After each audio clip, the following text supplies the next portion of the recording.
Let's talk about how to get a tight, powerful, solid, yet controlled low end for your mixes using two tools, a multi-band compressor and a dynamic EQ. I'm Keith from No Label, No Producer, No Limits.com. Let's dive right in.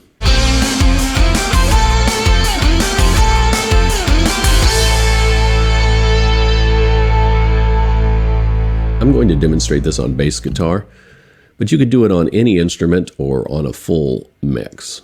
Right now I've got Promony SR5 Rock Bass VST loaded up, and I'll show you. It's just here in Contact, loaded up, and I've got it run through a bass amp sim,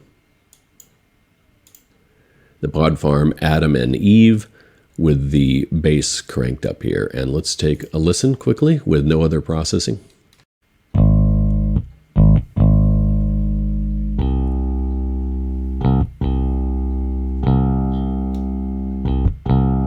That's before. Let's listen after processing, and you might need a decent set of speakers or headphones to hear the difference in the heft.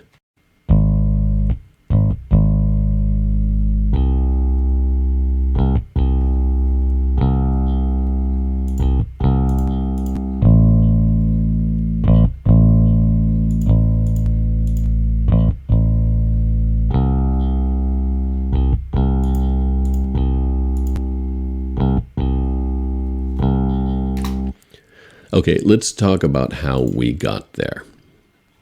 So the first thing that I did was just add a compressor to even out the overall level. I used Recomp, which I'll provide a link to in the description below. It's free. And just use the Driving Rock Bass preset, and you can see what I'm doing here.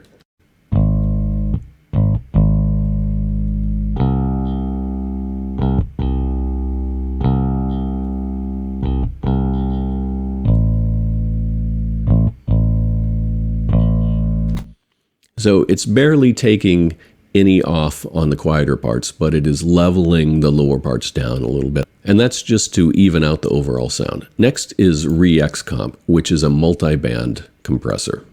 Whereas Recomp compresses the signal as a whole, Re-X-Comp divides the signal up into frequency bands and compresses them separately. So we're focusing on the low end here, so we don't need these other three bands right now, so I'm going to delete them.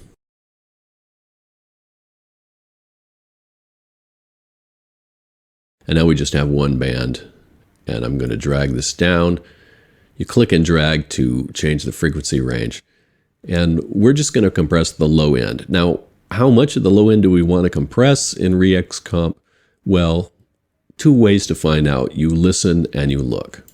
And by the way, one of the things I do is turn off the auto makeup gain always on this thing and adjust the gain myself. So we're going to look at the frequency response of the bass a little bit and look at where it drops off.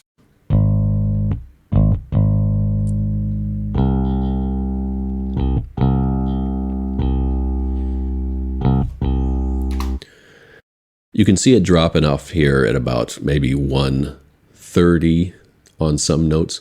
But I'm interested in even the lower stuff. So let's solo up this current band and listen to where the real heft is, the stuff that you feel in your chest.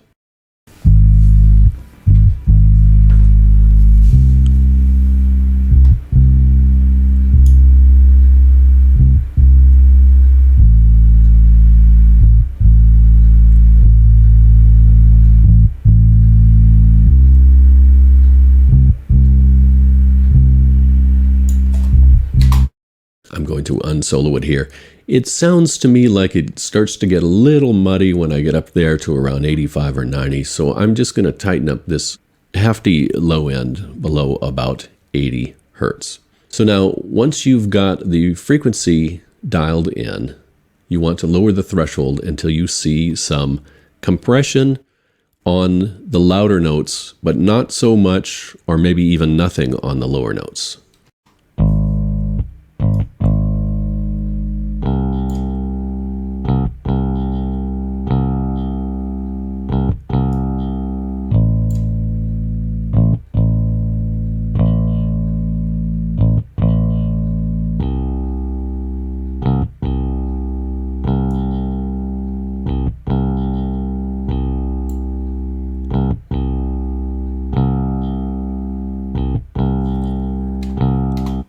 Okay, so what I'm doing is simply dragging this bar up and down with a left click and hold.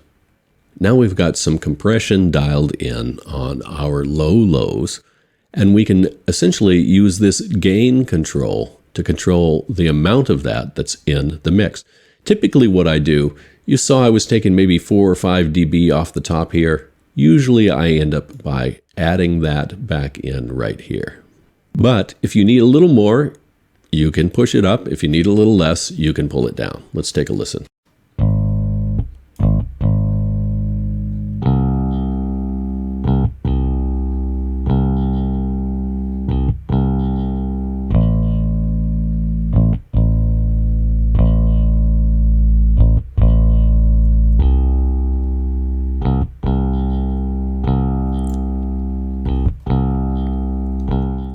So now what you have is this gain control, which really controls the amount of this low end that you add back to the mix.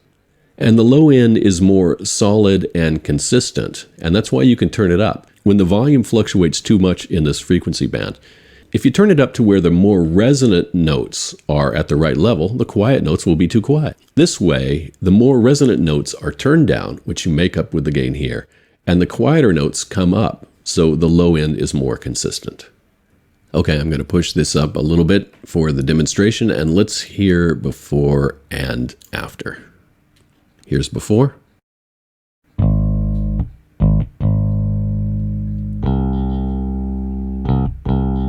After.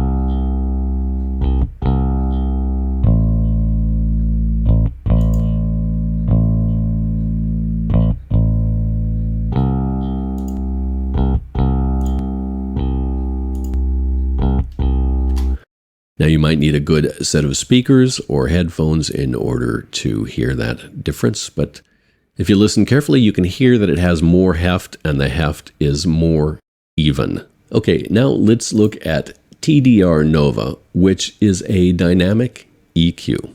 Now TDR Nova has bands that you can set, frequencies that you can compress as the content goes above the threshold. I'll show you what I mean. Band 1 is on right now, and that's what we're going to use. I'm going to push band 1 up a little bit and narrow the frequency range that it affects with this Q knob here. And we're going to sweep around until we find something that sounds like it's the heft of the song.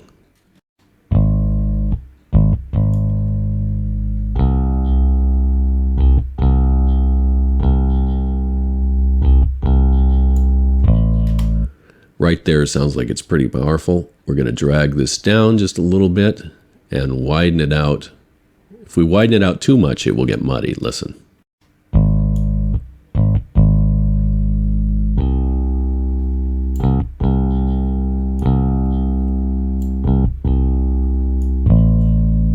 We'll narrow it up.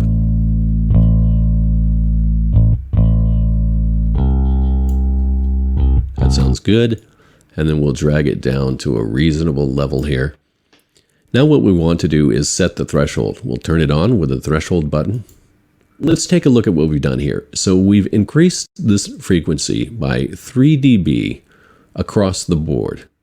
But what we want to do probably is pull it back down to 0 when the resonant notes hit, the notes that are already strong enough at this frequency. And the rest of the notes will be brought up 3 dB at this frequency. And we do that with the threshold. So we turn the threshold on and we bring it in.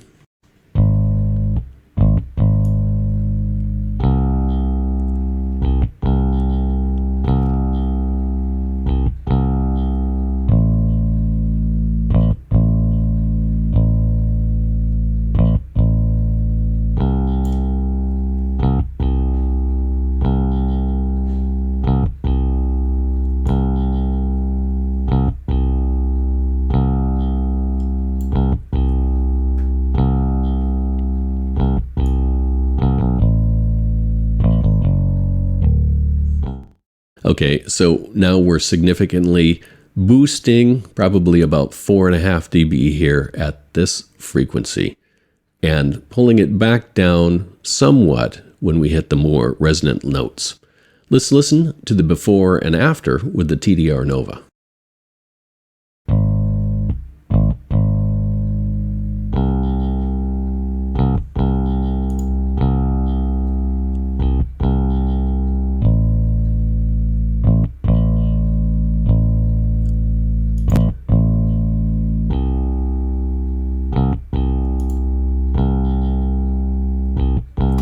And you can see it on this curve. So it compresses and then it lets go. And so what that means is that the low end at the end of the note is closer to the volume of the low end at the beginning of the note. So with the original sound, the low end is in there at the attack, and then it kind of fades out. So this brings up the tail of the low end fading out. So you have a more consistent low end throughout the mix. Listen to the way the low end of the note tails off without the dynamic EQ and then with.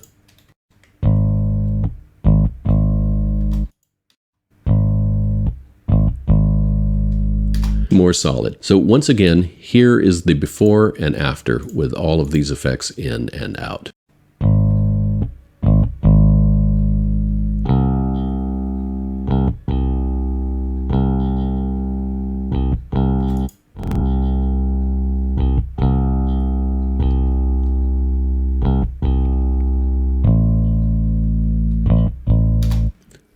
Now, with Re-XComp, and to a certain extent with Nova, we have compressed the low end even below where it's useful. We've brought that ultra low stuff up.